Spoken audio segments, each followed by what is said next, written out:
This is the postcard image of Jamaica, a band playing.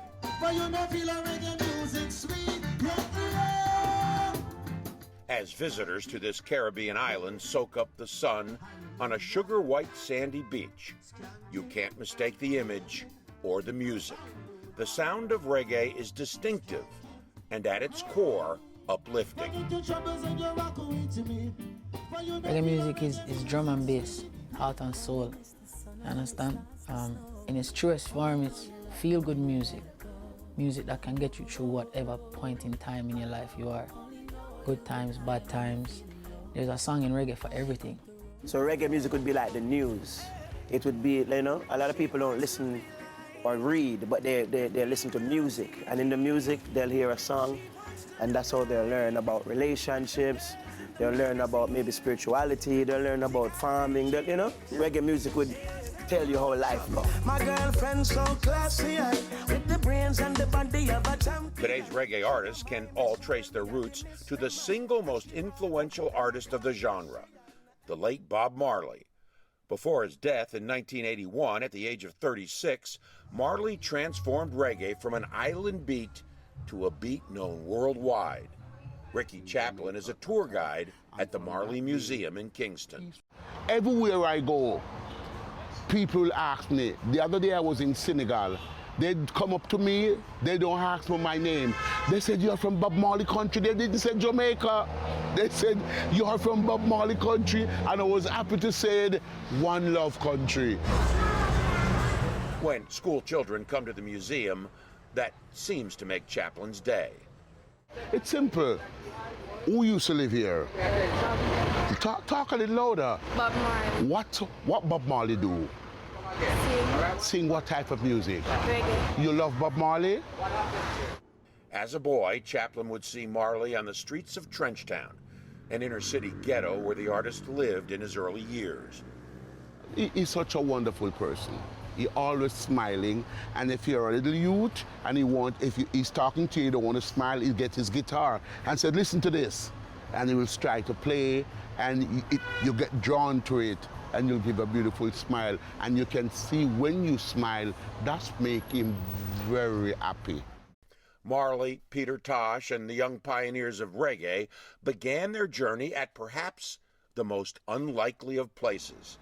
This store, located at North Parade Street in downtown Kingston.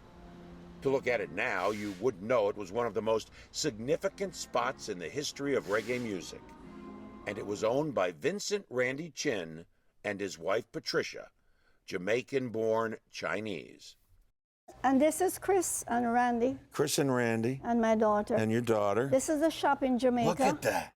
Patricia Chin has been in the record business for more than 60 years. In the late 1950s, she, everyone calls her Miss Pat, and her late husband opened a tiny store called Randy's Records. But it was very hard. And we weren't sure of what we were doing. We just was doing a service. And little by little, you know, it did well. So we rented a store, a part of a restaurant, a 10 by 10 space. I was giving this joke, when 3 people came in the store, it was full. People would line up outside Randy's, I read, on Saturdays to get the records? In those days, there was not much things to occupy the young people's mind. So music was one of their biggest entertainment part of their life. They sing for everything. They sing when they're happy. They sing when they're sad. Because when she and your dad started, you know, back in Jamaica, I mean, there was no sure thing that what they were doing was even going to work. I mean, they were venturing into uncharted waters, right? Absolutely, absolutely. So, you know, my dad started, he used to drive around the island to collect the money from the jute boxes and replace the 7 inches. So that's how he started the business. As his collection of 7 inches, the old 7 inches that he would take out of the jute boxes grew, they decided, hey, maybe there's a business here to sell used records. And that's when my mom joined them and they started the shop. And the shop grew from just a little small retail store into a recording studio, into sort of the main hub of reggae in Kingston. That was Studio 17, located at 17 North Parade. Marley and Lee Scratch Perry recorded tracks here in the early 1970s. Without the ability to do the recordings, the studios that you provided, the service that you provided, I mean, who knows? We might not have ever heard of Bob Marley or some of these people, correct? But they had, yes, that's so true. But they had other studios. Oh, yeah. But why my studio became so famous and so recognized is because it was right in the heart of town. We had a record store downstairs. They could go upstairs, produce the record, cut it on a disc, come downstairs and play it. Right beside the record store, there's Chancery Lane, which is a street there. They used to call it Idler's Rest, was because all of the musicians used to hang out there because the studio was there. So if somebody was recording, they needed a drummer. Okay, hey, are you a drummer? Come, we need a drummer. But a Chinese reggae singer was unheard of until Stephen Chang went to Jamaica in 1967 and recorded this song in Mandarin.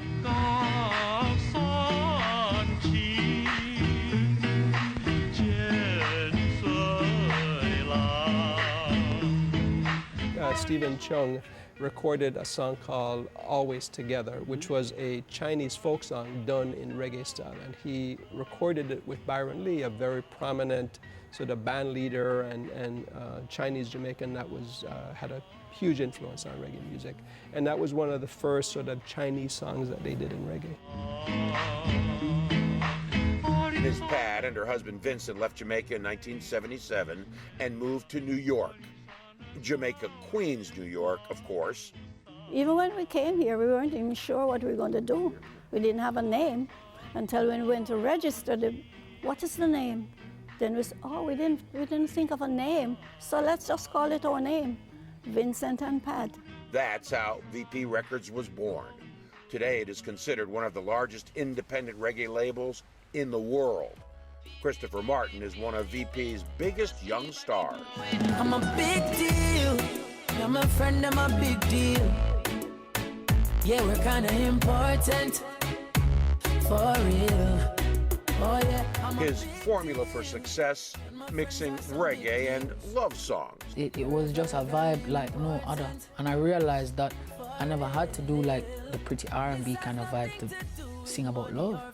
You know, love songs can be placed over these sweet reggae beats. Yeah? Yeah, man. And that's what you said you do primarily in Yeah, your definitely. songs. Definitely. That's my line of work. Yo, Simon a bro, man a girl, man I know what them feel like.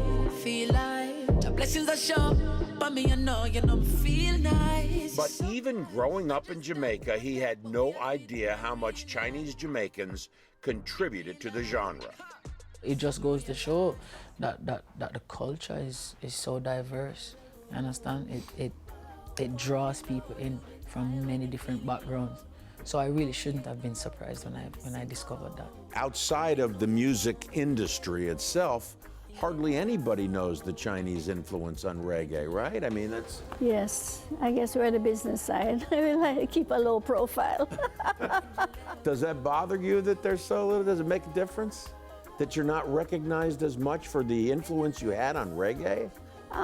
No, I am surprised as much as they are when I would go to the station and I would carry like Egyptian, one of my artists, and they would see me and they say, oh, I didn't know, you know, I've never seen a Chinese producer coming up with this dread guy. Jamaican Chinese producers and reggae artists certainly seem an odd combination. Only know you've been high when you're feeling low. Only hate the road when you're missing home. Only know you love her when you let her go. But even Marley's first single, Judge Not, was produced in 1962 by Leslie Kong, known in Jamaica as the Chinaman. Fame for Marley wouldn't come for another decade, with the group The Wailers, whose Legend album is the all-time best-selling reggae album. With the fame came money. He bought this home in an upscale Kingston neighborhood. The home is now the museum where Ricky Chaplin works, and gives tours. So this is the spot. Yeah, this is the spot Bob Marley will sat down and with his friends, and they will sing and playing guitars and smoking. The neighbors across there did not like it, so they will yell at him, "Shut up your mouth, you sing too much." And why they doing that? Because they didn't want him here. He's a Rastafarian, and in those days they don't want a Rasta man around here. I'm just singing, this is my place. The neighbors, they would look and they curse. And Bob Marley just turned to them and said, "Okay, hear what? You see that cursing word you just cursed me with? I'm gonna use it to make a song." And he wrote just what they said. And he just sung, "I'm gonna chase those crazy bumphead out of town, trace those crazy ballad out of town. I and I build a cabin." And that was a big, big smashing #1 hit. When Patricia Chin thinks about Marley and the artists and musicians who hung out at Randy's Records and Studio 17, she smiles. That's where it all began.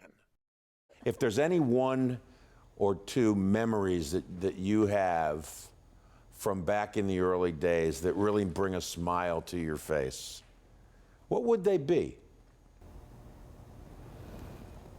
I have so many. It's just to see the way the foreigners accepted the music and loved the music and really make you feel, gosh, we did something good. We did something good in Jamaica. We create a genre that was never, we create a culture that was never there before. I said, let's get together, feel all right. Who would have thought reggae artists and Chinese Jamaicans together made beautiful music? Together, feel all right. Let's get together, fight this holy Armageddon.